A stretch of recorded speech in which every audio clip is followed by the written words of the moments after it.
We're joined now by Jesse Kelly, balding man who orders $75 shots when he goes out drinking in New York City. And also a diehard fan of Red Lobster. Where on the flowchart of anger, sadness, despair does Red Lobster closing rank, and how would you compare it to the Michigan Wolverines being a vastly superior football program now to the Ohio State Buckeyes? First of all, Clay, I just want to point out to everybody that you're a bad person, okay? And I resent your comments almost as much as I resent that mop of hair you still have on your head. So actually, you and Buck, both of you with all this hair, with a couple of hippies, that's one.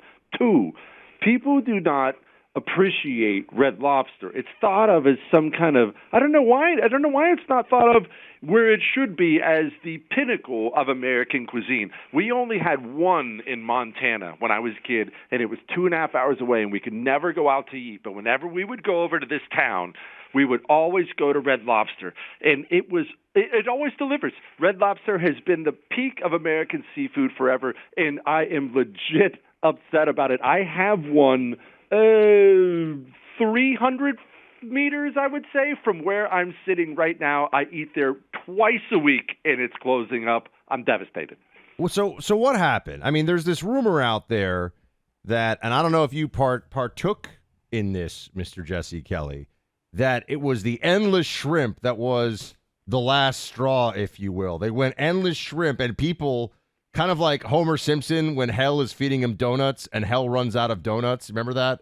That people could eat more shrimp than they ever anticipated at corporate headquarters for Red Lobster, and that was the coup de grace, if you will, the final moment for Red Lobster. Is that true, or is that just rumor mill stuff? It's probably rumor mill stuff, but I'd like to think that it's true because it's the kind of thing Red Lobster would do. Red Lobster hasn't been about profit. It's not been about making money for the restaurant itself. Red Lobster has been about sustaining an American population with high-end seafood since its inception. And I would say, I don't want to speak for the owners. I'm sure the owners are, wonderful Christian people or whatever, but I don't want to speak for them. But I would imagine that's how they would want to go, giving away the last of their vast wealth to the people so the people could enjoy. Have you guys ever had the shrimp scampi from Red Lobster? Have either of you ever sat down and enjoyed that delicious buttery bowl of garlicky shrimp scampi? It will change your life. And then you take the Cheddar Bay biscuits and you dip them in the butter in the shrimp scampi bowl. Gosh, I'm starving. So I think most of our audience, and I don't know if you would subscribe to this, would say Chick-fil-A, if you had to pick one fast food restaurant, is the best fast food restaurant in America. Now, look, there are others that I really like. I'm a fan of Zaxby's. I'm a fan of Raising Cane's. These are southern places sometimes. I don't even know what these places are that he's talking about, just to be clear. To be fair, like Sunday meal when I was a kid growing up was Captain D's, which I don't think exists anymore. It was the seafood fast food, which doesn't sound like a combo that would be really popular. During Sexton family road trips, I'll just tell you, we would have the argument about fast food, and my dad would the argument ender was always Burger King, flame broiled. So that advertising worked really well.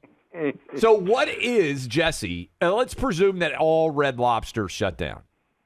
What would be, and I'm not talking about fast food, what would be your number 2 draft pick of a place that would try to fill the great void in your life that was formerly occupied by Red Lobster? I would suggest, this is my nomination, I'm curious what Buck would say too, Olive Garden is probably the best. I think owned by the same company. I think they're owned by the same company. Oh, they were. Used to be. Okay. They spun it off. But I would say Olive Garden would now be the peak of American chain sit-down dining. What would your argument be, Jesse? It definitely wouldn't be Olive Garden, which is low-rent trash. It's not high-end like Red Lobster. It figures you would pick Olive Garden. Now, don't get me wrong. Just like anyone else who's alive and has taste buds, I love going to Olive Garden and kamaling down some breadsticks as much as the next man. I'm a big fan of that. But as far as replacements go, I've already picked my replacement. People think I've got one white trash thing in my back pocket. I've been white trash for the 42 years of my existence. I just took my sons to Waffle House the other day. They love love it. My wife refuses to go in. She says there are some cleanliness problems, which I have personally never seen. But Waffle House, you know what Waffle House has? Everyone knows about the waffles and the breakfast and the smothered and covered and the fist fights and everything else. What people don't understand is the cheeseburger at Waffle House is top tier. It's as good as any restaurant burger you can get out there. Now, are they Jesse Kelly burgers? No, of course, nobody's perfect. But Waffle House cheeseburgers, hash browns, smothered, covered, that's as good as it Have you ever been to a Waffle House, Buck? Yeah. I've been like hungover as a college kid for sure. I've been to Waffle House. That's a few their times. staple.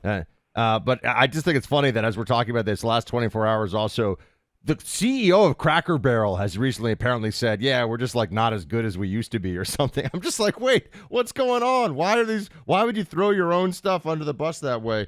But before we get into Cracker Barrel discussion, let's just say, Jesse, we asked for some of our VIPs to put you on the hot seat, and this is clearly somebody who's a Clay and Buck and Jesse Kelly listener, because I don't even know what's going on here.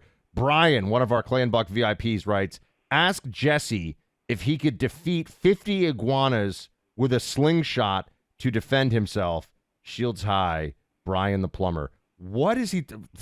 Can you defeat 50 iguanas with a slingshot? What is he talking about? Yeah, I'm deadly with the slingshot. You see, when I was a child, all I would do is I would leave. You know, this is back in the day when you just got kicked out of the house, and we had these woods back behind my house, and I didn't have any neighbors close to me, so I was constantly stuck in my own world, talking to myself, playing with myself, doing all those kinds of things. And the slingshot, I got a slingshot for Christmas one year, and let me tell you what, I was basically the world's deadliest sniper with that thing. I'd be taking out squirrels like you can't imagine. My mom would be thrilled to come home and find a bunch of dead squirrels in the windowsill, in the kitchen. You can bring on iguanas. You could bring on a bunch of rhinos, and I would manage to take them out with a slingshot as well. I'm basically King David. What is your best, as we're going off the holiday weekend, we had a conversation about this. There's a Wall Street Journal piece on the science of having the best possible vacation. What is the Jesse Kelly version of having the best possible vacation by the advice you can give?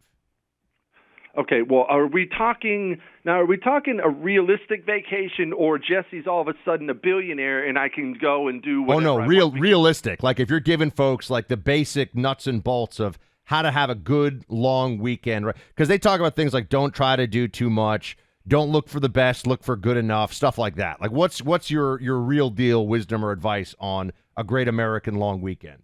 Okay, here's the best American long weekend you can possibly have. What you need is either a mountain or a lake. You need a cabin on a lake or a cabin on a mountain, and it has to be an hour or less away from your home. Otherwise, this is where people screw up with vacations all the time, especially long weekend vacations. You got 72 hours. You got 3 days max. Okay, we'll make it. Maybe you got 96 hours. Maybe you got a 4-dayer. Are you really going to bookend your vacation with 3-4 hours of either driving the kids or yelling, "Daddy, I gotta pee," or you're going to go fight off the 800-pound TSA agent at the airport trying to get to and fro? No, thank you. It has to be less than an hour away. You don't need a beach. The beach is the most overrated thing in the world. I don't want sand in my ears. The beach is fun for an hour, and then I can't read anymore. I'm hot. It's miserable. Go to a lake, a raft, a lake. One of the styrofoam coolers full of beer is all you need to have the best weekend in the world. That's not bad advice, except you're totally wrong on all beach-related opinions. Oh, and I bet gosh. you haven't been to 30A, which is where I'm about to head, the Florida Gulf Coast. You're talking about, like, redneck Galveston, Texas. You're talking about throwing Galveston under I'm the bus sorry, on a Friday? Galveston. Look I at mean, this. it is like no. Everybody in Texas, they don't have a beach in Texas that anybody wants to go to. Oh, Jesse, hold that on. aggression cannot stand. Hold on. First of all, I fully admit that Galveston, Texas is kind of a rundown beach town, and that's part of its charm. But don't you dare call Galveston garbage while pointing out the Florida Gulf Coast. I love the Florida Gulf Coast. I go down there every chance I get. Have you seen people smile in the Florida Gulf Coast, Clay? They all look like Leon Spinks. Don't tell me about the Florida Gulf Coast as if it's the Caribbean. I'm not talking. First of all, the people Get are fabulous. Second, they may not have as many teeth as they would like, but that's what happens when you live well. Also, I would just say all of Texas, biggest flaw that Texas has, the beaches are a disaster. Everybody listening to me in Texas right now, they come to the Florida Gulf Coast because the beaches are white sand, because the water is emerald colored. It's like you're in the Mediterranean, and it is spectacular. And I submit it's the Mediterranean with more Trump flags. That's right, the Mediterranean with more Trump flags, which is a good combo. And by the way, Jesse, as we're about to go out here, my mom she just texted. She said, Dad and I ate at Red Lobster yesterday. Shrimp scampi is my favorite. So you've at least won over my mom. Yeah, I love her already. She's by far the smartest Travis, that's for sure. Do you think they're going to keep making those Cheddar Bay biscuits even when the close? Because my sister and her husband love those things. Like, I'm pretty sure they would drive multiple hours just for the biscuits. Buck, a great product never, ever, ever leaves. Once you achieve the pinnacle of something, it never leaves. It may be ripped up, rebuilt, it may be bought by someone else, but when you've achieved the culinary masterpiece that is the Cheddar Bay biscuit, it will be here long after you and I are dead and gone, brother. I don't want to stroke your ego too much before we go off for the weekend, but there are people I have seen on the interwebs who think that your so-called best burger ever imaginable is actually really good. Where can they go and find out about this supposedly amazing burger that apparently a lot of people like? I actually have to give unique guidance on this because now this thing has taken on a life of its own, and apparently there are about 8 million blogs out there called the Jesse Kelly Burger, and most of them are wrong. They just kind of decided to come up with their own recipe and call it the Jesse Kelly Burger. So just look up Jesse Kelly Cheeseburger and click on a video of me describing it. That's the only way you can make sure it's the actual Jesse Kelly Cheeseburger. And all bluster aside, I do make the greatest homemade cheeseburger in the history of mankind. You try one, you'll never make them any other way. Trust me on that. A great cheeseburger is unbeatable, undefeated. Mm-hmm. So it really is pretty fabulous. Go check it out. And check out the Jesse Kelly Show, syndicated 6 to 9 Eastern across the country, and also the Jesse Kelly podcast. And Mr. Kelly, please tell your lovely wife and the boys, have a great holiday weekend. And by the way, you're going to be with us. You want to complain that I've got us all going to Milwaukee? You've been upset that I managed to corral everybody to Milwaukee. Oh my God, we were going to all go to Red Lobster. That's a true story. We're all going to go to Red Lobster. You want to take a shot at this week in Milwaukee that you're upset that I've managed to corral everybody into? No, I have no problem with the road trip. I would just like in the future to be consulted before Clay Travis signs me up for 4 or 5 days away from home in a hotel. I'm not by my bed. I don't even like Republicans. Why do I have to go to the Republican convention? Bunch of useless eunuchs out there selling us out every single minute. Now I have to go act like I like these people. Thanks a lot, Clay. You know what? You're buying the dinners. Not that that would be abnormal, but you're buying the dinners in Milwaukee. True story. I'm not paying for a thing.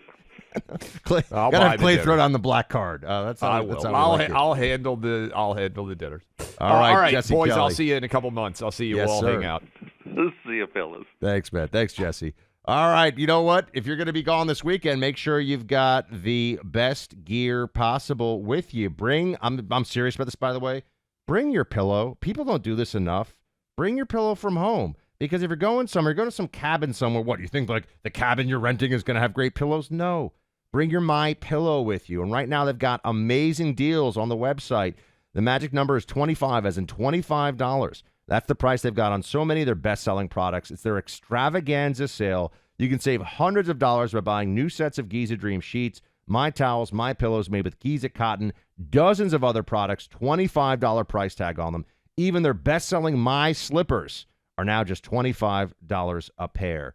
When MyPillow eliminated the middleman, the retailer, they're able to offer so much better pricing. Look, at home, I've got the MyPillows, I've got the Giza Dream sheets, I've got the My Slippers, I've got My Towels all over the place. I just saw my dad in New York a week ago. He's like, hey, can you get us some more of the My Towels? You know, I'm like, what color, Dad? Turquoise? He loves the turquoise My Towels. So, My Towels, they're amazing. Go to MyPillow.com, click on the radio listener special square, get these deals for $25. That's MyPillow.com. MyPillow.com. Click on the radio listener special square. $25 deals. Free shipping over $75. Use promo code Clay and Buck.